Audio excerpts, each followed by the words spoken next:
kampanya dahil makakasama doon sa aming kampanya. At isa sa mga yon is yung talagang nagsimula yung problema namin nung nag-file ng impeachment case ang House of Representatives against kay VP Sara because yung October surveys namin, siyam na alyansa ang pasok sa buong Mindanao. Pagdating nung survey namin after the impeachment, before the incident of bringing the former president to Hague, apat na lang. So just because of the impeachment, apat na lang yung natirang alyansa candidates doon sa Mindanao. Kaya kung mapapansin nyo, early on, binawasan ko yung rallies doon sa Mindanao. Kasi wala rin mangyayari sa amin doon eh. Pupunta kami doon, hindi rin naman namin makukumbinsi yung mga tao. Why would we spend time there, no? And I'm saying this because yung impeachment was self-inflicted. Ibig sabihin, yun total control kami. Pero tinuloy namin, for what? For nothing.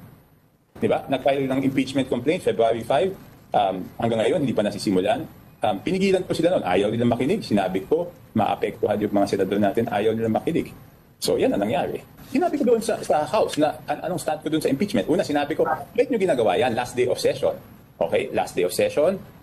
June 2 pa magpaadidinggin ng Senado yan. Magiging issue yan sa election.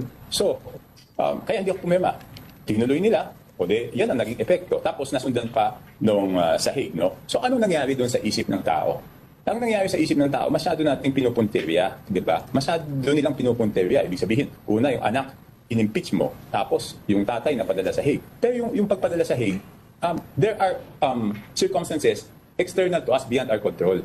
Di ba? So hindi mo pwedeng sabihin na yan ang reason. Ang talagang pinagsimulan yan is yung impeachment na pinipigilan ko silang gawin. Pero sa sinubukan po yung pigilan yung liderato ng Kongreso, ano po ang sagot sa inyo kung bakit nila itutuloy o tinuloy nung panahon yun? Okay. Alam na nila yung stand ko tungkol dyan. Kaya nung huling meeting, hindi na nila ako sinama dyan sa usapan nung impeachment. So anong ginawa ko? Hindi ako pumirma. Pero alam nila yung stand ko dyan. Ever since before, I've been very clear about my stand on the impeachment. No?